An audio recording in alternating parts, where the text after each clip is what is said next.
Recovery Daily Podcast. I'm your host, Rachel Abbasi. I'm a grateful recovering alcoholic and stroke survivor. And happy Friday. Today I wanted to talk about amends and forgiveness. So my morning meeting was about step 9, which is making amends to those that we had harmed when we were drinking. And what I was thinking about this morning was how step 9, you know, working these steps, what comes out of it is much different than what I thought it was for. And step 9 helped me understand forgiveness better. So making amends to others, I was pretty, freaked out about the people that I had harmed. I've talked in the past about what harmed means, because it can be mean a lot of different things depending on your experience. But I think this topic today isn't necessarily just for the recovering alcoholic. I think that it applies to anyone. This need to mend relationships is just it applies to everybody. And so I wanted to talk about an interesting perspective on this, which is giving others the opportunity to make amends the way we were given the opportunity, for those of us in recovery when we got sober. So by looking at our own character defects in the previous steps, we start to really shine a light on our own pain. And it's not to beat ourselves up, but it's because we're seeking peace. We're seeking peace through acknowledging pain. And by then acting on that, turning that into action, it is really pivotal to healing our relationships, not only with the relationships we have with others, but the relationship we have with ourselves. And my mind went blank. That's okay. We're going to keep going. By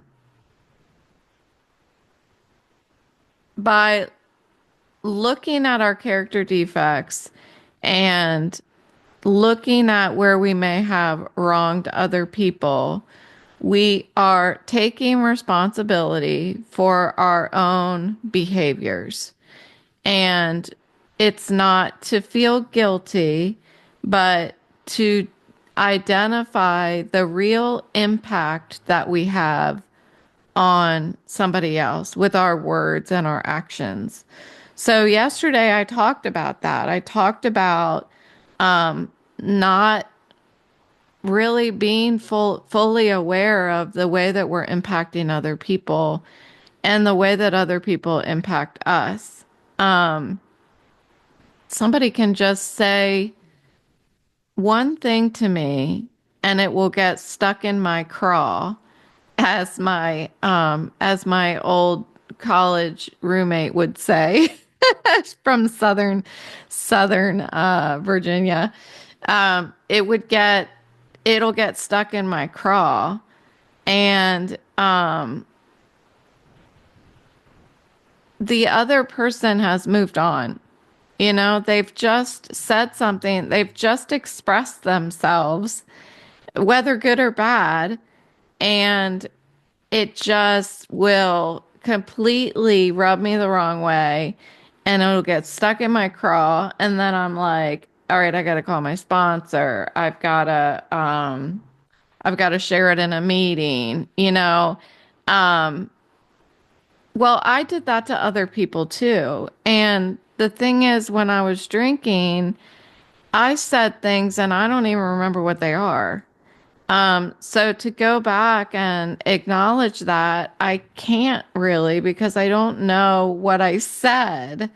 Um, so it's not that I'm not being honest and empathetic and compassionate and all that stuff. I just simply don't remember what maybe some of the things that I said and what kind of impact that I've had on other people. And what I need to understand is that other people may not necessarily know the impact that they had on me negatively. What somebody might have done or said and the kind of impact that that had on me. They're not going to know unless I communicate it. So holding a grudge is something that is only hurting the one who's holding the grudge, right? Um, so it requires a lot of introspection in order to get to this place where we're willing to make amends and we're willing to accept amends.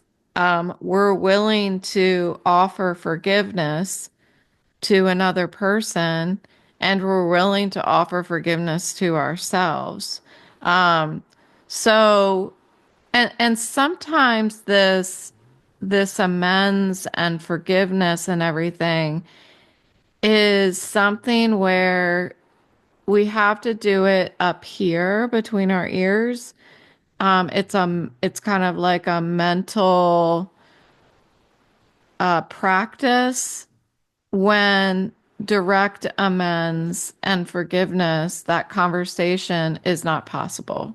So whether it's like an energetic or spiritual release of whatever it is that's bothering you, then sometimes that's what it has to be.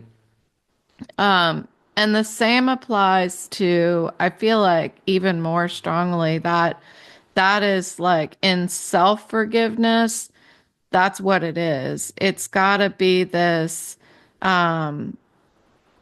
sometimes it's harder to forgive ourselves for something than to forgive somebody else.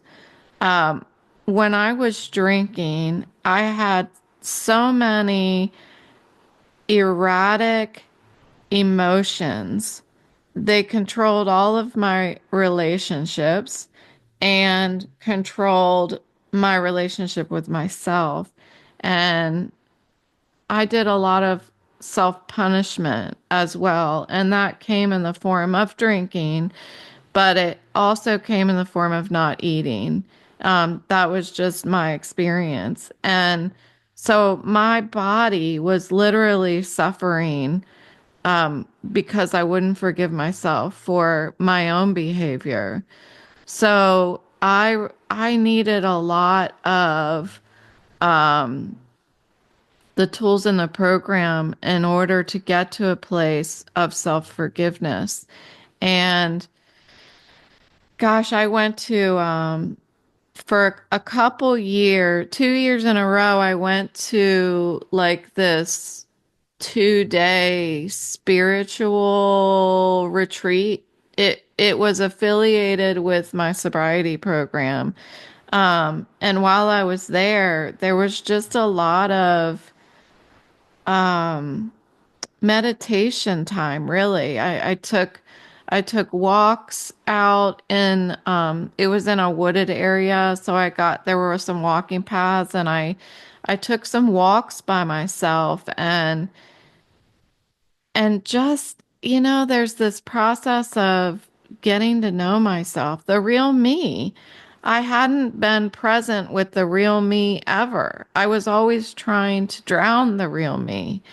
Um, so that that spiritual sobriety getaway allowed me to spend some time with myself. I also would go to this prayer room, and even though I didn't truly understand what my higher power, what my relationship was, and I don't know if I ever totally will. It evolves all the time.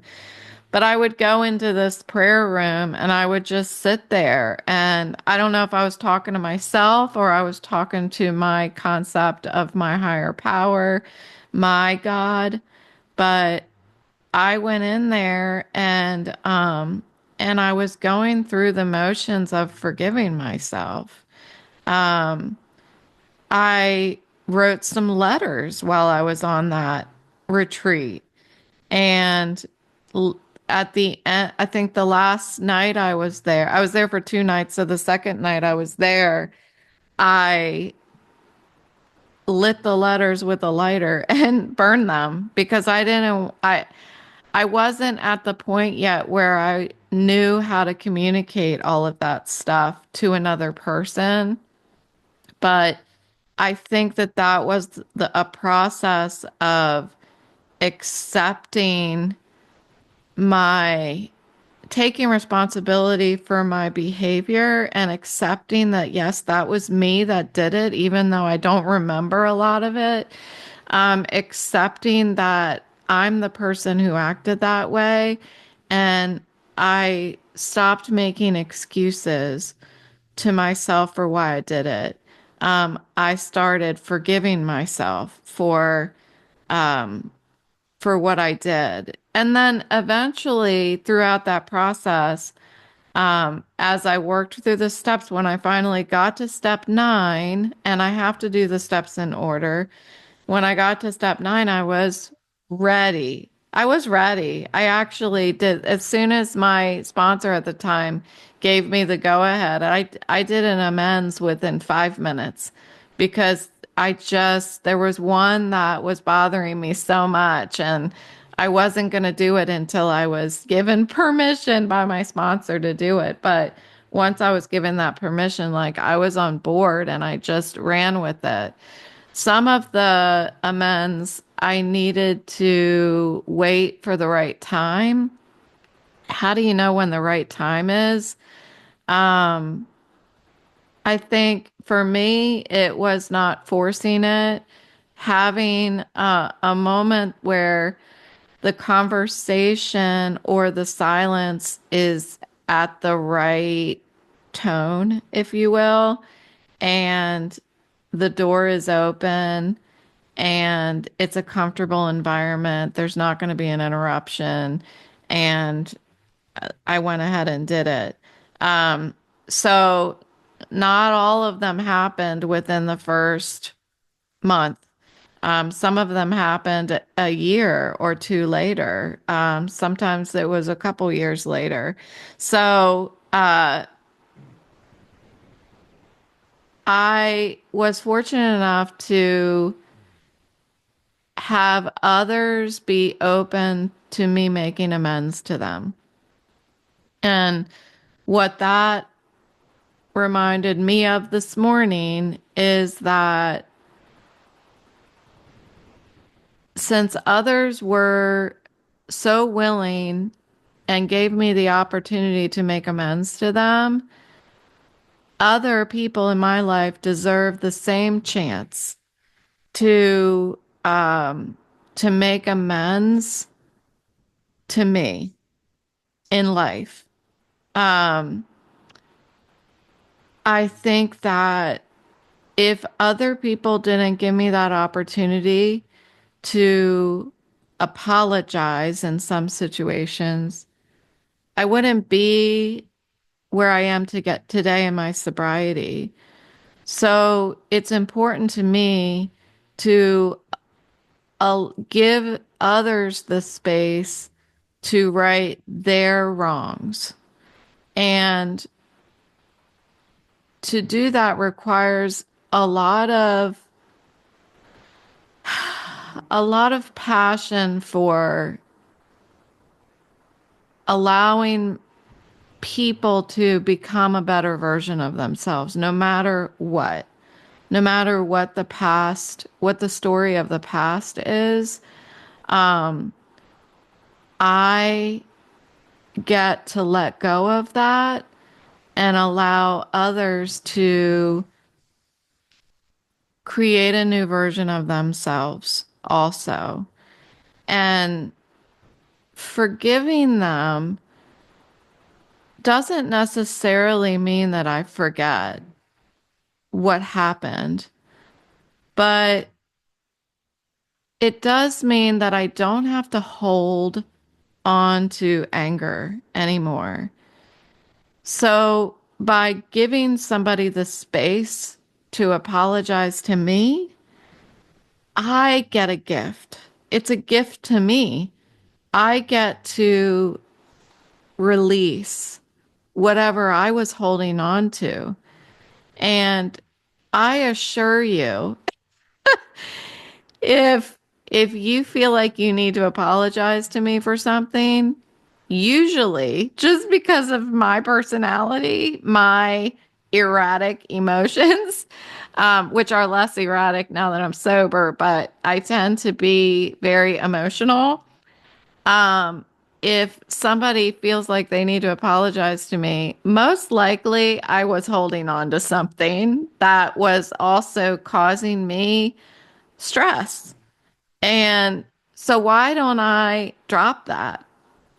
Why don't together we drop that?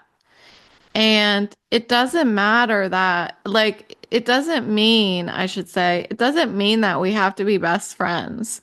It doesn't mean that whatever happened in the past is forgotten and we are now soulmates or anything like that.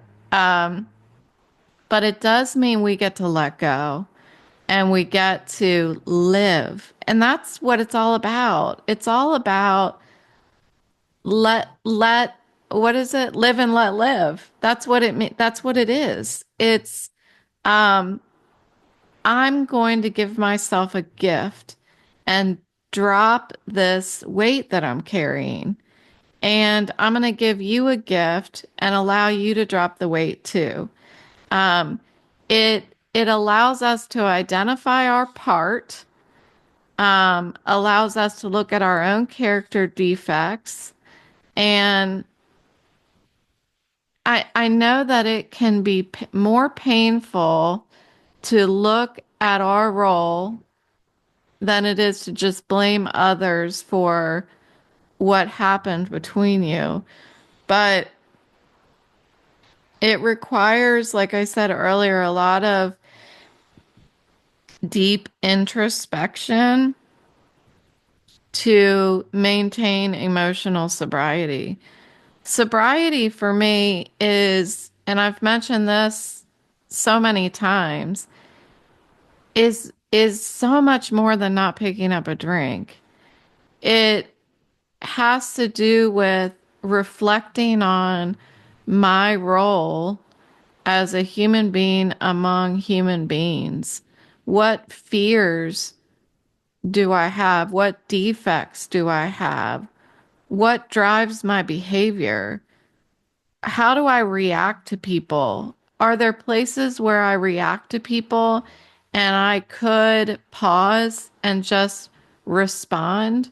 Like it's reclaiming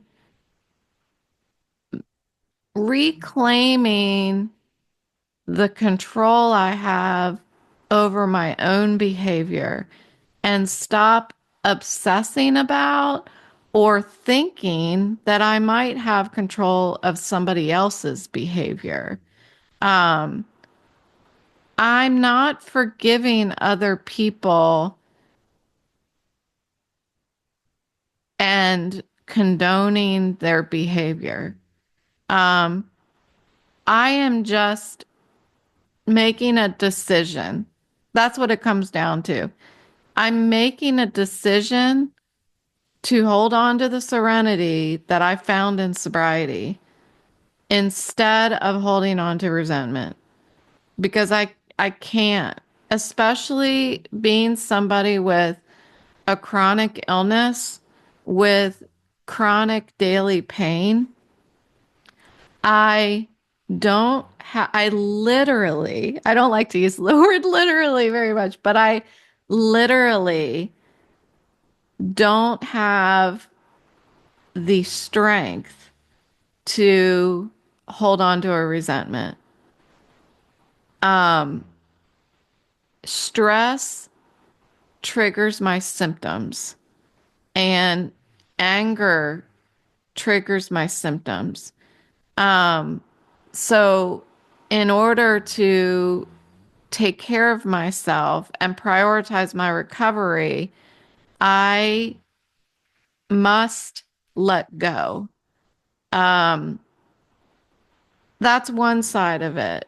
The other side of it, the more positive, like growing and healing side of it, is to practice being more compassionate and being truly happy for somebody else seeking to be a better version of themselves and letting go of vengeance and getting back to humility.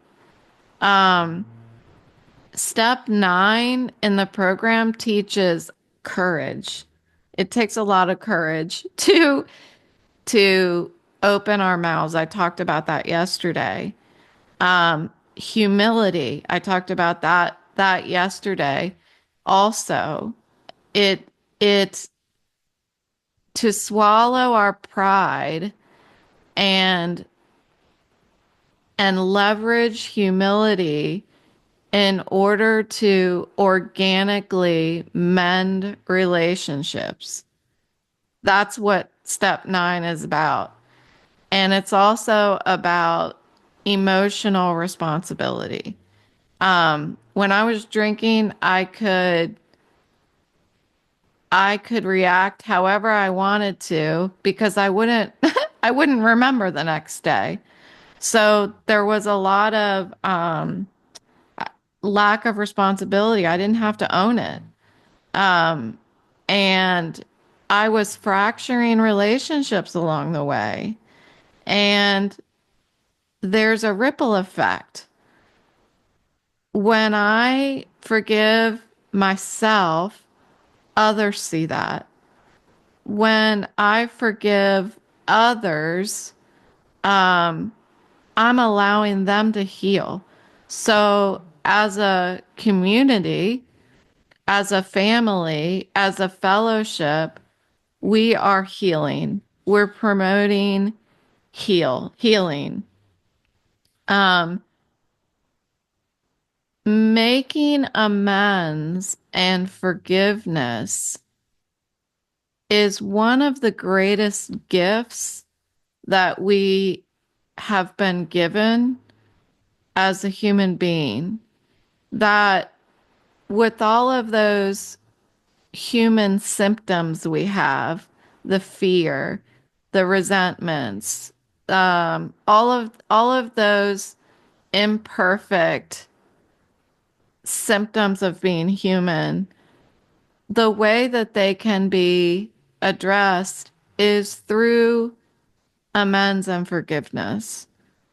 Forgiveness sets the the forgiver free and sets the forgiving free. I don't know. You know what I mean? Both parties are liberated from the stress and the anger and sometimes the fear.